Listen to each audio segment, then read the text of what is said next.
है मसीह का प्यारा वचन, ये है वचन प्यारा।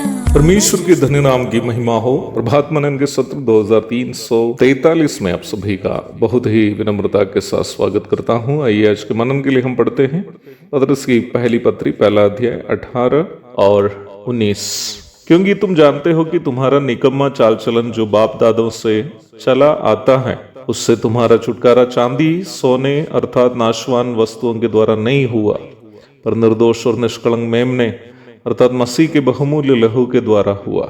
यह बताया गया छुटकारा अर्थात रिडेम्पशन शब्द के 3 विभिन्न अर्थ हैं। पहला, पाप की सजा आग की झील से हमारा छुटकारा, रोमी अध्याय 8 पद 1 और 2। दूसरा, पाप की सामर्थ्य जो हमारे शरीरों में कार्य कर रही है, उससे हमें प्रतिदिन मिलने वाला छुटकारा, रोमी अध्याय 8 की 23।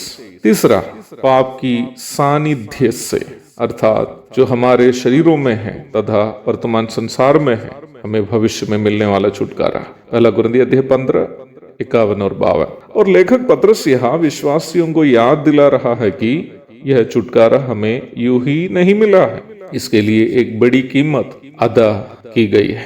वो कीमत चांदी या सोने जैसे संसार के नाशवान चीजें नहीं थी, बल्कि निर्दोष और निष्कलंक मेमने अर्थात मसीह के बहुमूल्य लहू वो कीमत थी जिसके द्वारा हमारा छुटकारा संभव हुआ है। मेमना शब्द परमेश्वर की ओर से मानव जाति के उद्धार के निमित्त बलि किया जाने वाला विशेष बलि पशु की ओर इशारा करता है। उत्पत्ति 22 की 8, यशायाह 53 की 7, यूहन्ना 1 की 29 आदि पदों को पढ़िएगा। मसीह शब्द यह दर्शाता है कि वो मेमना जो मानव वंश के लिए बलि होने वाला है, वो उस परमेश्वर का पुत्र है जो इस्राएल के लिए परमेश्वर यहोवा के द्वारा वादा किया गया उनके राजा।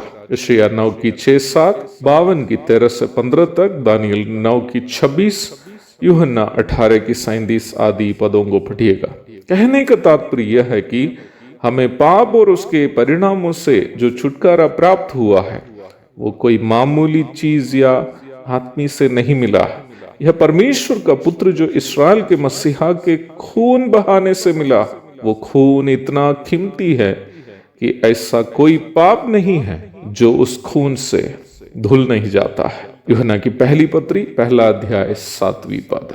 बीते आयतों में पतरस पवित्र जीवन बिताने की अनिवार्यता पर जो चर्चा छेड़ी थी, उसी विषय को ही प्रारंभ में पढ़ी गई पदों में भी जारी कर रहा है। यदि हमारा छुटकारा इतना कीमत अदा करने से मिला हो, तो इस छुटकारे के प्रति हमारी प्रतिक्रिया भी गंभीर होना जरूरी है। हम मसीही जीवन को सरलता से नहीं ले सकते। यदि मसीह ने हमारा छुटकारा के लिए इतनी बड़ी कीमत अदा किया हो, हमें भी इस पाप से प्रदूषित संसार में एक पवित्र जीवन बिताने के लिए कीमत चुकानी है। यदि हम उसके लिए कीमत चुकाने के लिए तैयार नहीं हो, तो इसका मतलब यह है कि हमारे मसीही विश्वास को और यीशु मसीह से हमें मिला हुआ उद्धार को हम कोई मूल्यवान नहीं समझते हैं। मुझे यह बात कहने में काफी शर्मिंदगी का एहसास होता है कि वर्तमान समय के ज्यादातर मसीहियों के लिए अपना मसीही विश्वास परमेश्वर से केवल अपनी जरूरतें पूर्ति करने का एक जरिया मात्र है। मेरी समझ से इस प्रकार के लोग वास्तव में उद्धार पाए हुए ही नहीं हैं। उद्धार का महत्व समझकर जिन्होंने उद्धार पाया है, वो अवश्य उस उद्धार के लिए कीमत अदा करने के लिए भी तैयार होगा। मेरे 24वां उम्र में जब मैंने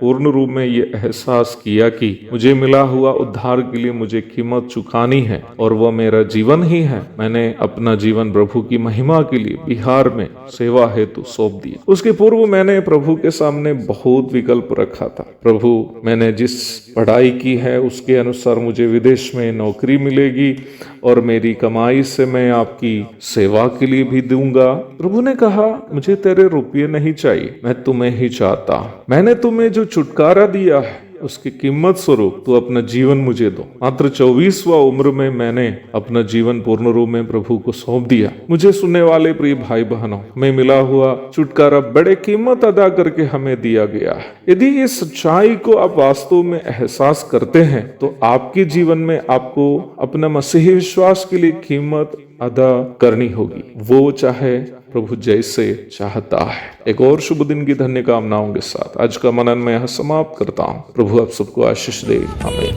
मुक्ति का द्वार है, संत को मार्ग का दर्शक है, विश्वास जो करते हैं उसके लिए अनंत जीवन का साधन है।